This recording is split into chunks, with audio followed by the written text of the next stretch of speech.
എല്ലാവർക്കും നമ്മുടെ പുതിയൊരു വീഡിയോയിലേക്ക് സ്വാഗതം. PDF ആണ് നമ്മൾ ഇന്ന് തയ്യാറാക്കാൻ പോകുന്നത്. അതിന് 1/2 കിലോ ബീഫാണ്. ഇതുപോലെ വലിയ പീസാക്കി മുറിച്ചെടുക്കാം. എന്നിട്ട് അതൊന്ന് വേവിച്ചെടുക്കണം. അതിലേക്ക് നമുക്ക് കുക്കറിലേക്ക് ഇട്ട് കൊടുക്കാം.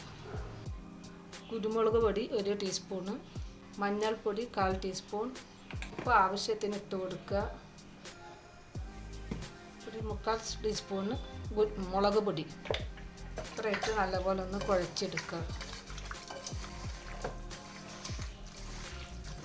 കുറച്ച് വെള്ളം കൂടി ഒഴിച്ച് കൊടുക്കണം. നമുക്ക് അടച്ച് വെച്ച് വേവിക്കാം. ഒരു 4 വിസിൽ കേൾക്കുന്നത് വരെ ബീഫ് വേവിച്ചെടുക്കുക. വേവിച്ച് വെച്ച ബീഫാണ്. ഇതുപോലെ വലിയ കഷ്ണങ്ങളാക്കിയിട്ട് വലിയ കഷ്ണം ഇതുപോലെ നീളത്തിൽ അരിഞ്ഞെടുക്കണം. അതിന് മസാല തേക്കണം എങ്ങനെയെന്ന് നോക്കാം.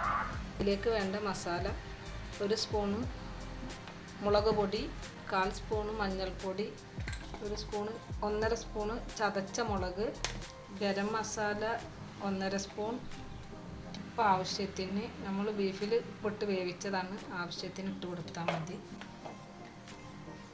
കോൺഫ്ലവർ ഒരു 3 സ്പൂണ് ഇട്ട് കൊടുക്കുക. ഇഞ്ചി വെളുത്തുള്ളി പേസ്റ്റ് ഒരു 3 സ്പൂണ്.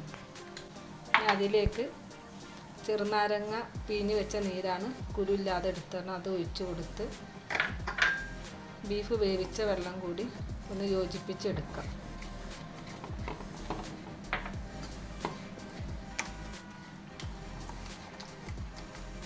നമുക്ക് അരിഞ്ഞ് വെച്ച ബീഫ് ഇതിലേക്ക് ഇട്ട് കൊടുക്കുന്നുണ്ട്.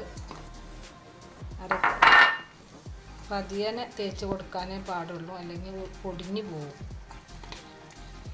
തേച്ചിട്ടൊരു 10 മിനിറ്റ് നമുക്ക് മസാലയൊക്കെ പിടിക്കാൻ വേണ്ടിയിട്ട് മൂടി വെക്കാം. ആവശ്യത്തിനുള്ള വെളിച്ചെണ്ണ ഒഴിച്ച് കൊടുക്കുക.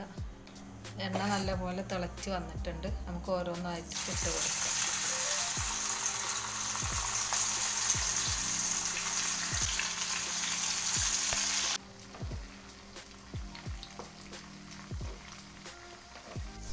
ബീഫൊക്കെ നല്ലപോലെ വെന്ത് മുരിഞ്ഞ് വന്നിട്ടുണ്ട്. നമുക്ക് അതിലേക്ക് ഒരു 4 പച്ചമുളക് കീറിയെടുത്തത്, കുറച്ച് കറിവേപ്പിലയും കൂടി ഇട്ട് കൊടുത്ത് പൊരിയെടുക്കാം. നമുക്ക്